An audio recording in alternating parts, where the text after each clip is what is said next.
Hey, how's your linguistics class going? It's cool. We are learning about sign language. Sign language, huh? That sounds pretty handy. Get it? Handy? Puns are a form of wordplay that exploits multiple meanings of words for an intended humorous effect.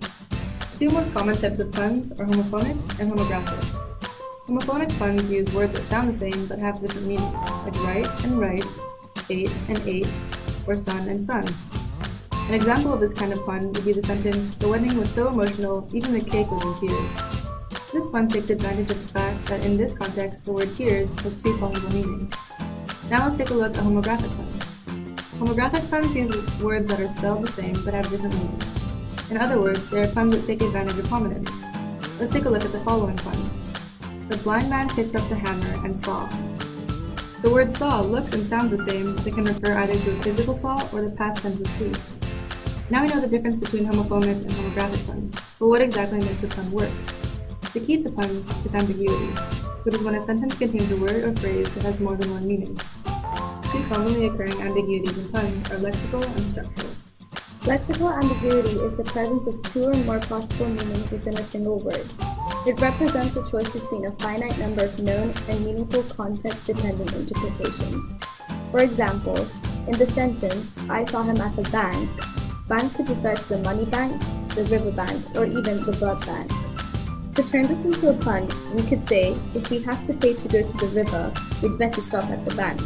Again, in this case, bank can mean either the money bank or the river bank. Lexical ambiguity corresponds to homographic puns.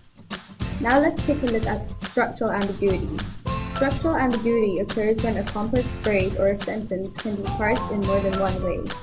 This means that a sentence is structurally ambiguous, not because it contains a single lexeme that has several distinct meanings, but because the syntactic structure of the sentence causes multiple interpretations. For example, the sentence, "Did you see the girl with the telescope?" could either be interpreted as, "Did you see the girl who was holding the telescope?" or "Did you see the girl through the telescope?" It's based on subordination of the prepositional phrase with the telescope to the noun, the girl. Here is an example of structurally ambiguous pun. It's hard explaining puns to kleptomaniacs. They always take everything literally. This could either be talking about someone who literally steals things or someone who interprets things very literally. We've covered a lot about puns. Let's recap.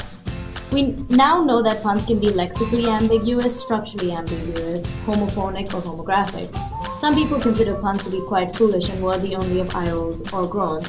However, they do occur in literature, and for most of Western history, puns have been a sign of high intellect. Shakespeare, it is often pointed out, was a well-known punster. Most importantly, puns bring humor and can be enjoyed by people of all ages.